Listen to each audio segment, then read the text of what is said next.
In part 1, I built a man from nothing. In part 2, that same man chose another woman's world over me. In part 3, they invited me to his promotion party, not to celebrate me, but to break me. What they didn't know was that that humiliation was never meant for me.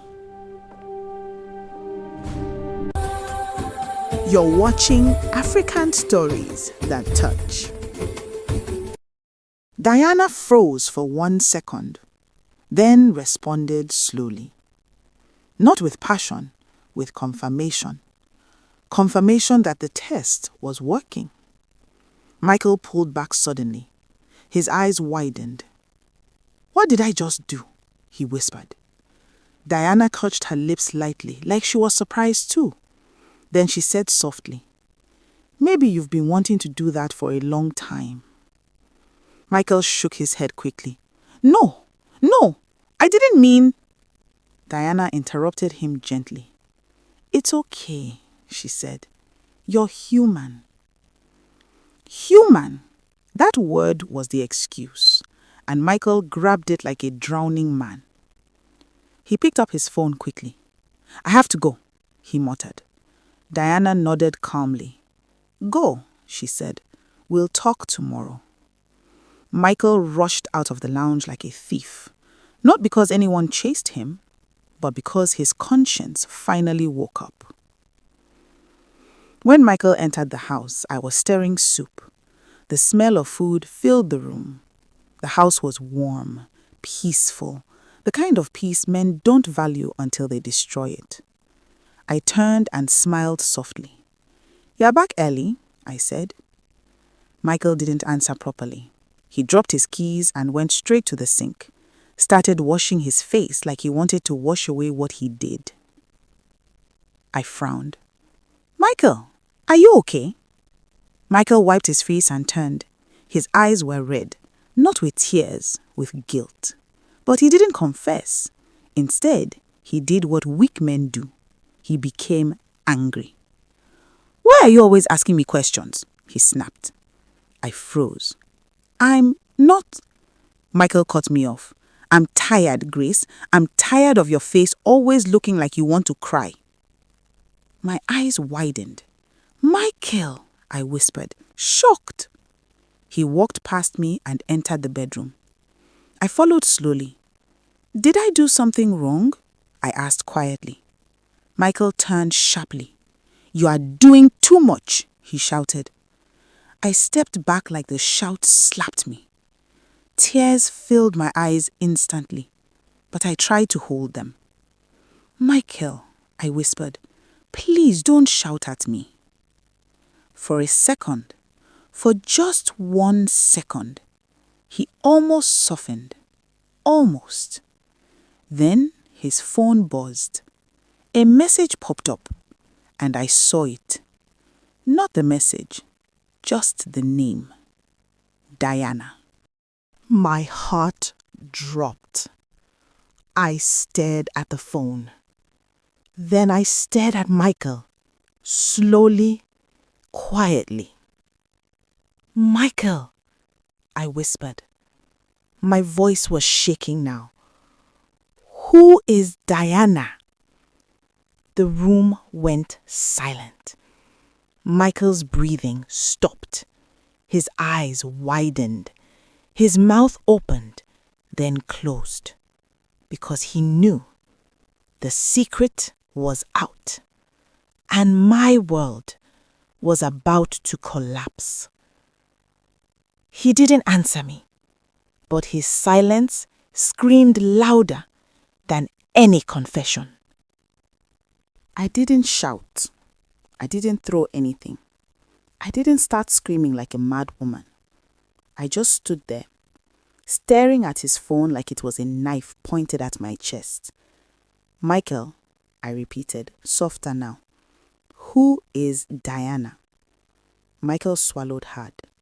He looked away. "Just someone at work," he replied quickly. I blinked. "Someone at work," I echoed. "Why is she texting you by this time?" Michael's jaw tightened. Because we're working, he snapped. My heart squeezed. I took one step closer. And why have you been angry every day? I asked, my voice shaking. Why are you suddenly treating me like I'm your enemy? Michael exhaled loudly, like I was stressing him. Grace, you're doing too much, he said. I stared at him. Doing too much? I whispered. His phone buzzed again. I saw his hand move fast. He turned the screen away. That one movement was proof of secrecy. And secrecy is the first step of betrayal. My throat tightened. I sat down slowly on the bed, like my body suddenly became too heavy to carry the pain. Michael sighed. You see, he said, pointing at me like I was the problem. This is why I'm tired. Tired of what? I asked quietly. Michael paced the room like a frustrated man. I'm tired of your insecurity, he snapped. I'm tired of you monitoring me. I'm tired of you acting like I'm your child. My eyes filled with tears, but I held them back. Because I knew if I cried too much, he would use it against me. He would call me weak. He would call me dramatic. So I swallowed my pain and asked the question that mattered. Michael, my voice shook. Did you cheat on me? Michael stopped pacing. He turned sharply. Cheat? He scoffed. Grace, are you mad? I shook my head. I'm not mad. I'm asking. Michael laughed, dry and annoyed. You think I'm that kind of man? I didn't answer, because the truth was, he was already acting like that kind of man. His phone buzzed again, and again he hid it, and again my heart cracked. I looked up at him slowly. Michael, I said softly, is there someone else? Michael's face tightened. Grace, he said slowly, what is wrong with you? I swallowed. What's wrong with me is that I don't recognize my husband anymore. The room went quiet. Michael stared at me. Then he said something that cut deeper than any slap. You don't fit. I blinked. Fit? I repeated. Michael's voice grew stronger, like he had been rehearsing this speech in his head. You don't fit into the world I'm entering. You're too emotional, too ordinary, too small. Small. That word hit me like thunder, because it wasn't true, not even close. But I had chosen to be small for him. I stared at him like a stranger. Michael, I whispered, I supported you when you had nothing. Michael scoffed. Yes, he replied, and I appreciate it. Then he added the sentence that killed me completely. But I can't stay small because of you. My chest tightened. Michael, I whispered, I never asked you to stay small. Michael looked at me coldly. But you are small, he replied. That was the moment I knew. This marriage wasn't dying. It was already dead. Michael picked up his phone and walked out of the room. And I heard him making a call. Then I heard the words that made my heart drop. Mom, I can't do this again. Mrs. Johnson arrived like she had been waiting. She didn't knock. She entered the house like she owned it. Michael, she shouted, come and sit down. Michael walked out looking tired. I followed slowly behind him. Mrs. Johnson's eyes landed on me and her face twisted in disgust. So you've started again, she said. I blinked. Started what, ma? I asked quietly. Mrs. Johnson pointed at me. You want to destroy my son's future with your useless suspicion, she snapped. My throat tightened. Ma, I didn't. Shut up, she barked. I flinched. And Michael? Michael didn't defend me. That silence was louder than any insult. Mrs. Johnson turned to him dramatically. My son, she said, you are entering greatness. You cannot carry dead weight. Dead weight. I felt the words enter my chest like poison. Mrs. Johnson continued. This is the time to focus. This is the time to upgrade. This is the time to marry a woman that matches your level.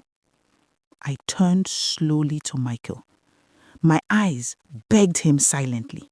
Say something. Fight for us. Defend me.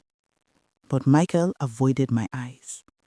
Mrs. Johnson leaned closer to him like a devil, giving instructions. Michael, she whispered loudly enough for me to hear. Leave her. My breath caught. Michael stood up slowly. The room started spinning. Michael, I whispered. He looked at me. His face was blank, like he had already decided. Grace, I think we should end this. End this? I laughed softly, one small laugh filled with pain. Because I asked who Diana is, I whispered. Michael's jaw tightened. It's not just Diana. It's everything. What everything? My voice cracked. I cook for you. I support you. I pray for you. I never cheated. Michael interrupted sharply. I'm not happy. My heart stopped. Not because I didn't love him, but because I realized love was no longer enough for him. Mrs. Johnson nodded proudly, like she had won.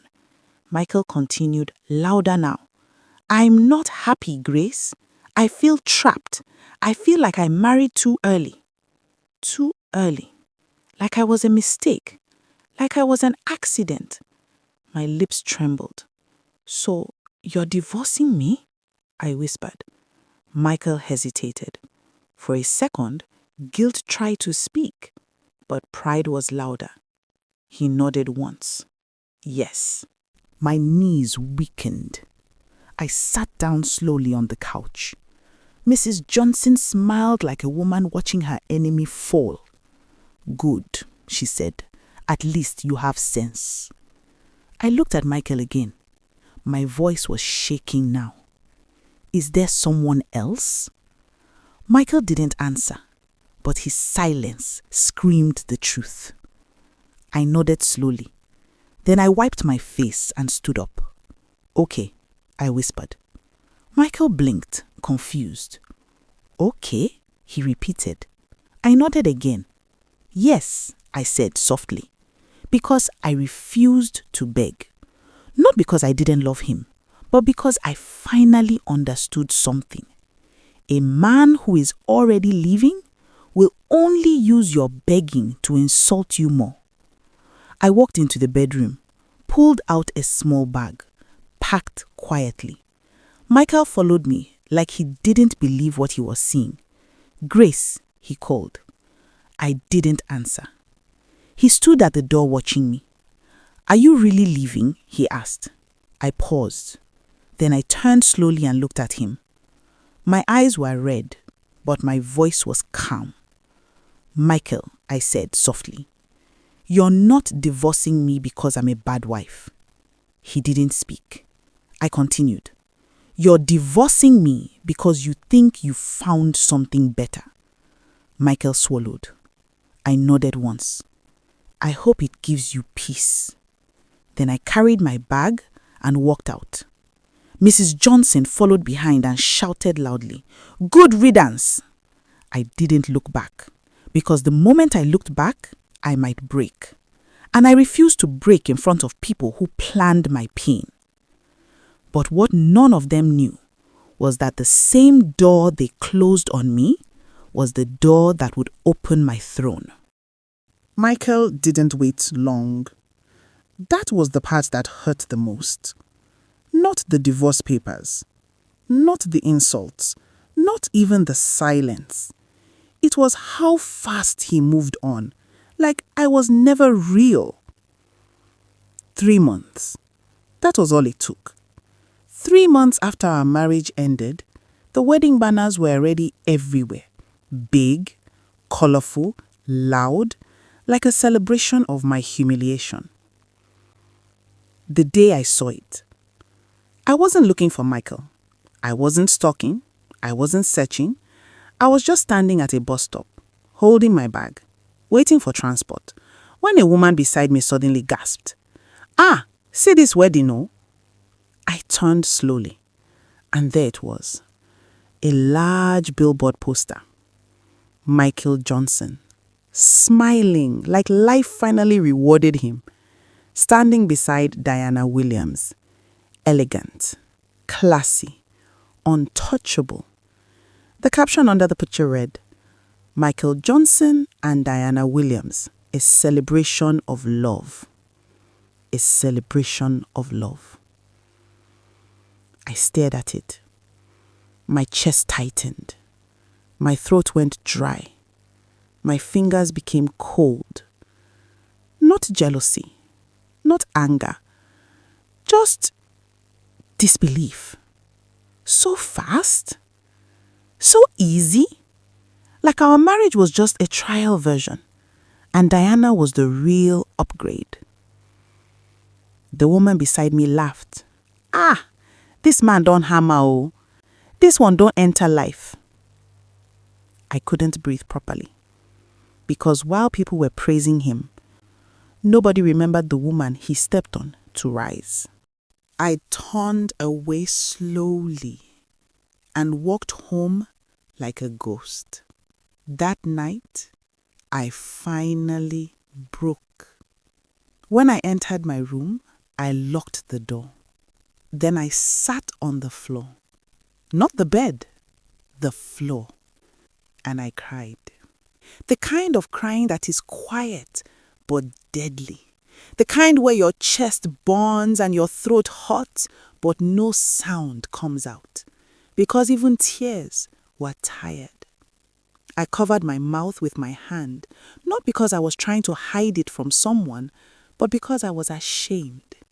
Ashamed that I ever believed love was enough. Ashamed that I ever thought loyalty would be rewarded. Then I whispered the truth to myself. He didn't just leave me. He replaced me. The wedding was everything Mrs. Johnson had dreamed of. Big hall, expensive decorations, powerful guests, cameras everywhere, luxury cars outside like a billionaire's parking lot. Mrs. Johnson walked around the venue like she was the one getting married. "My son has arrived. My son married well. My son is now connected." She wore her best lace. Her smile was loud like victory. People whispered in admiration, "That boy is lucky. He married chairman's daughter. This one don't enter life." And Michael soaked it all in like a sponge. He smiled until his cheeks hurt. He greeted everyone like a king. That day, he wasn't marrying Diana. He was marrying status. He was marrying respect. He was marrying his mother's dream. And as Diana walked down the aisle, the crowd stood up like they were witnessing royalty. Diana looked perfect. Soft makeup, calm smile, eyes steady. She held Michael's hand, and cameras flashed like thunder. Michael looked at her like she was his trophy, and he felt proud because to him, this was the upgrade. But something was strange. Diana was smiling, but she wasn't glowing. She held his hand, but her fingers were cold. She laughed when people laughed, but her eyes stayed serious. It was like she was playing a role, like she was completing an assignment. But Michael didn't notice. He was too busy enjoying his new life. That night, after the wedding, they entered their bedroom. Michael sat on the bed beside her, still smiling. "You are beautiful today," he said softly. Diana turned her head slowly. "Thank you," she replied. Michael frowned slightly. "That's all?" he asked, trying to laugh. Diana stared at him. "Michael," she said quietly, "we are married now." Michael nodded. "Yes." Diana continued, her voice calm but firm. "Let's respect each other." Respect. Not love. Not "I missed you." Not "I'm happy." Just respect. Michael's smile slowly faded. He nodded again. Of course. But something inside him shifted. Because for the first time, Michael realized he didn't marry a woman who needed him. He married a woman who could leave him without blinking. Meanwhile, I disappeared. Not because I was weak, because I was tired. I changed my phone number, moved away, stopped attending gatherings where people would pity me. I didn't want sorry. I didn't want "you'll be fine." I wanted silence. I stayed with my father for a while. He didn't ask questions. He didn't say "I told you so." He just let me breathe again. The promotion didn't just make Michael happy. It made him arrogant. Because now it wasn't just "I have a job." It was "I have power." The HR manager shook his hand in front of everyone. "Congratulations, Michael Johnson," she announced. "From today, you are the new head of operations." The office erupted. Applause, cheers. Michael glanced around, enjoying the attention like oxygen. Some people clapped because they were happy for him. Some clapped because they had to. And some clapped because they were already afraid of the new Michael. Diana stood beside him, clapping slowly. Her smile was calm, controlled, like she was watching a movie she already knew the ending of. Michael leaned close to her and whispered proudly, "You see, I told you I'm not small." Diana smiled politely. "Yes, Michael." But her eyes didn't shine. They watched.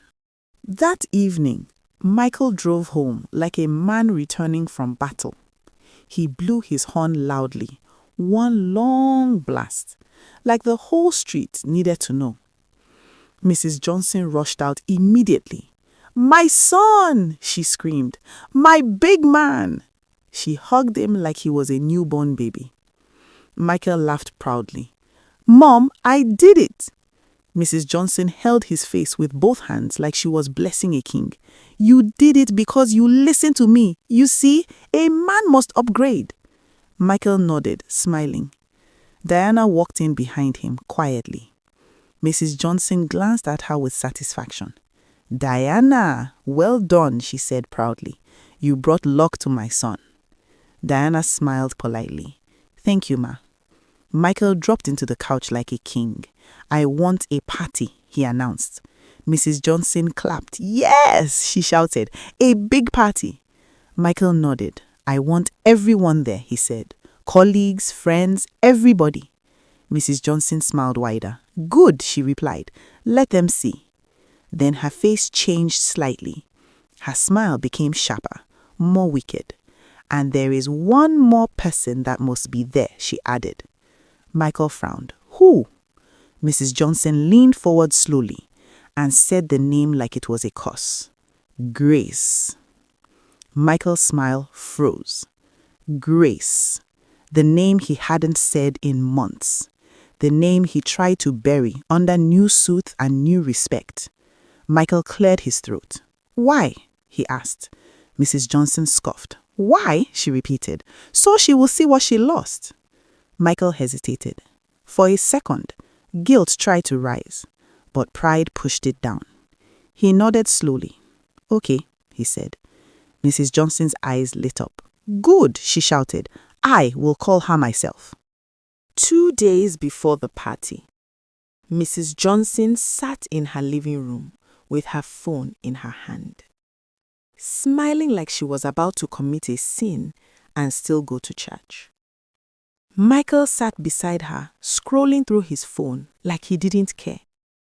But he cared. He just didn't want to look weak. Diana sat across the room, legs crossed, pretending to read a magazine, but she wasn't reading. She was listening. Mrs. Johnson clicked her tongue. "Disgrace thinks she can just leave and move on," she said. Then she leaned closer and whispered like a devil advising her soldier. "When she comes, don't greet her too much," she warned. "Let her feel it." Michael smirked. "I know," he replied. Mrs. Johnson smiled. "And make sure Diana stands beside you. Let her see the upgrade clearly." Michael glanced at Diana. Diana lifted her eyes slowly. She smiled politely, but her smile didn't reach her eyes. Mrs. Johnson dialed my number. It rang once, twice. I picked up. "Hello?" Mrs. Johnson's voice became sweet instantly. "Grace, my daughter." Diana's brows lifted slightly at the fake affection. Michael smirked. My voice stayed calm but guarded. "Good evening, Ma." Mrs. Johnson laughed lightly. "How are you? It's been a long time." I didn't answer immediately, because what kind of person destroys your home, then calls to ask how you are? Mrs. Johnson cleared her tongue. "I am calling because of Michael," she said. "He has been promoted." My chest tightened, but I replied softly, "Oh, congratulations to him." Mrs. Johnson smiled. "Thank you," she said, like she was the one promoted. Then she dropped the bait. "We're having a small celebration on Friday, a party. You should come." I went quiet. My heart beat once, hard. Mrs. Johnson added quickly, "No bad blood. We are adults. Come and celebrate him. Life moves on." I swallowed. "Why are you inviting me, Ma?" I asked calmly. Mrs. Johnson smiled wider. "Because you were once his wife, you should be happy for him." Silence. Then I said the words that shocked even me. "Okay, man, I will come." Next week, watch how a planned humiliation turns into the biggest mistake of their lives. When secrets walk into the room and power changes hands, who will be the one begging for mercy?